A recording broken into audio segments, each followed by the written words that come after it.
Hey everybody, welcome to this week's programming. This week we got a few workouts leading into, we got 2 weeks until Murph, because I'm trying to do all these workouts ahead of time, so I always get confused of where we're at. But anyways, Monday we got Havana. This is one of the staple workouts we do every year. It's kind of like between Glen and Havana. But it's a great workout. AMRAP 25 minutes, 150 double unders, 50 push-ups, 15 power cleans, and 125. That is a semi-heavy power clean to be able to be doing for that many reps.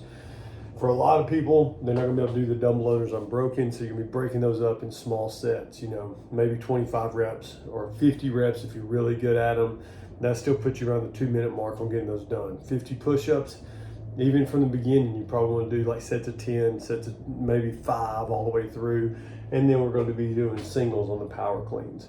Each one of these rounds can take anywhere from 5 minutes to 9 minutes a round, depending on where you're at and your fitness level and just how you pace it, especially if a lot of y'all did the Clovis workout this past week. Y'all did 150 burpee pull-ups, so now we're adding in those 50 extra push-ups every time. Those double unders, your shins and stuff might be a little hurting. So if you need to scale today, take a rest day, hey, we understand, you're good. But if you need to come in, you want to do something, maybe bike ride instead of doing the 150 double unders, instead of doing more jumping and that more dynamic movement on our hips and knees, maybe you should just take a rest day on that. We can bike ride, we can row, we can do something in place of that. And then scaling this thing down, once again, 150 single unders, or maybe I would do to push yourself, challenge yourself. Maybe if you have like 10 unbroken double unders, maybe we'll just do 50 every round, because that's going to take you 2 or 3 minutes just to be able to do 50 double unders. So that's what we want to think about time-wise when we scale those double unders down. I know I shouldn't be spending 10 minutes on trying to get 150 double unders. I want a good workout. This is not a skill day. This is not a skill session. This is a workout. We're trying to get through our AMRAP. Make sure we do scaling those down appropriately. Tuesday, now we're going to go from a lot of jumping, upper body push to a whole body pull. Now we're going to go to a front squat to anterior pull, using our abs to contract here. So we've got a 15-minute AMRAP, ascending ladder going up by 3 front squats, 3 toes to bar, 6, 6, 9, 9, 12, 12. Fairly simple, 135, 95. You're looking at something that should be maybe 50% to 70% of your 1 rep max front squat. And we'll be taking these from the ground too. So we'll be cleaning these off the ground right into that first front squat. In these right here, these toes to bar, depending on, once again, like how good you are. If you're really good at toes to bar, you could probably say I'm broken through the 12s and 15s, maybe into the 18s. But if you're not so good, just do the same rep scheme. 3 and 3, then do 6, and then do 2 sets of 3, then 9 front squats, hoping to do those unbroken. Then maybe do like 5 and 4, 3, 3, 3, all the way through. Just want to stay really nice and smooth on today's workout. Just treat it like a 2-mile run almost, or a 2.5-mile run. Wednesday, now we got a lot of whole body exercise here, lower body focus, a lot of core. Now we're going for mainly upper body here on Yeti's workout. Some of you are going to be really fast on this, some of you might not be as fast on this. For the Yeti, you got 25 pull-ups, 10 muscle-ups, 1.5 mile run. Then you're back in 10 muscle-ups into 25 pull-ups. And these are supposed to be on rings. If you don't have rings, we can do the lower transition rings for these, or you can do bar muscle-ups if you want to do jumping ring muscle-ups or jumping bar muscle-ups, just to get something else in besides just strict pull-ups. So with that being said, or we can maybe even do dips on these, 10 strict controlled dips. Use this more of a strength training day and not just a conditioning day, depending on where you're at. But the 25 pull-ups, 10 muscle-ups, when I tested this one out, I think we'll have some people that could probably be sub 15 minutes. The first round, 25 unbroken, I really wasn't warmed up good for my muscle-ups yet. I actually did better on the back half muscle-ups than I did on the front half. 25 unbroken muscle-ups, did 3 sets to get through the 10. I should usually be able to do like 1 or 2 sets to get through the 10s. Went out, I had to bike ride because I've had some knee problems.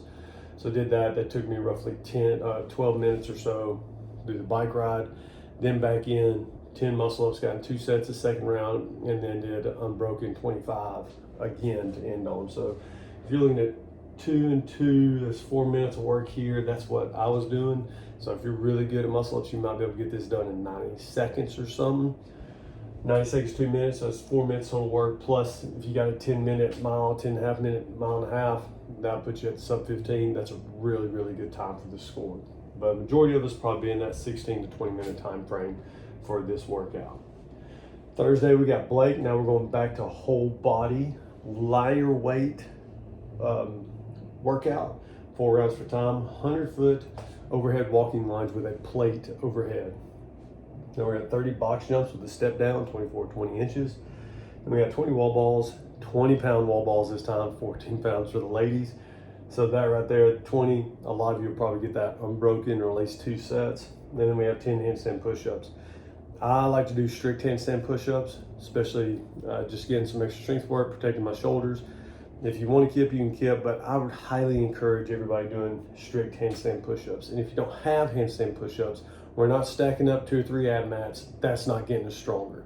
You can do pike handstand push-ups with your feet on a box, or we can do strict dumbbell presses, seated Z-sit dumbbell presses on those.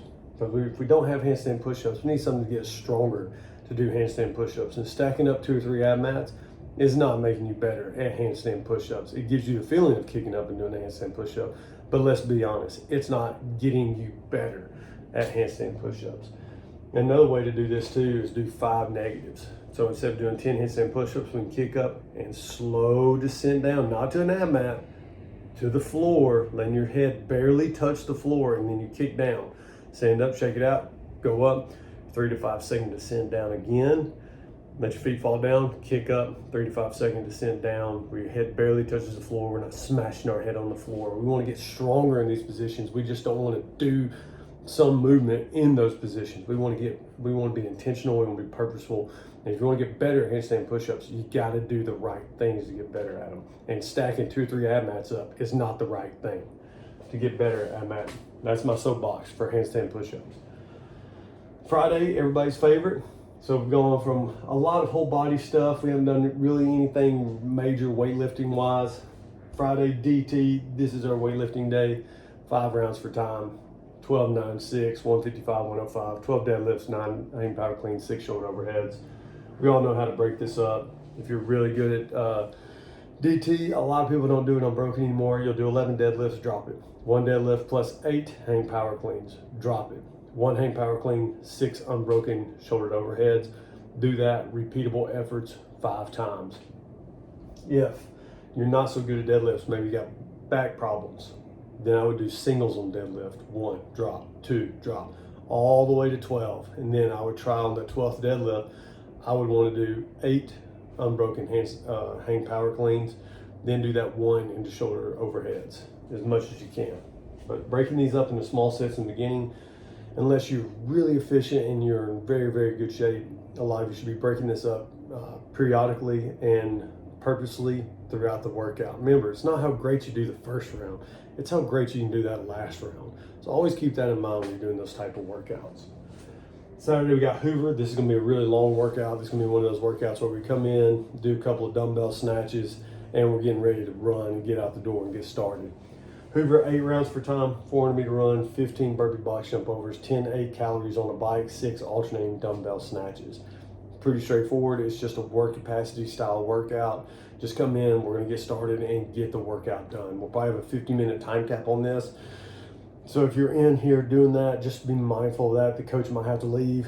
He might have to go somewhere, she might have to go somewhere. So just be mindful that we're gonna come in, we'll have a time cap of 50 minutes. Yes, I know it's gonna be a challenging time cap for a lot of people to meet for the 8 rounds, but we got stuff we gotta do. So treat this more like an AMRAP and nice steady pace, more like a 10K run, 10K row style effort. Come in and get a great workout. And that's this week's programming. Hope y'all enjoy it. Any questions, hit me up. And we only got a couple more weeks left of Hero Month. Everybody's doing a great job. I'm really impressed with everybody that showed up for the Clovis workout and completed the whole thing. That was a very challenging workout, both mentally and physically, and I'm super proud of everybody that did it. Even those that came in and did the AMRAP, that is still a very challenging workout to do, and that's something that we will probably continue on for a while. now that, and hopefully next year Jessica and I'll be able to finish, be able to join everybody for that. But like I said, anything, reach out, always here to help, and I'll see y'all's names on the leaderboard.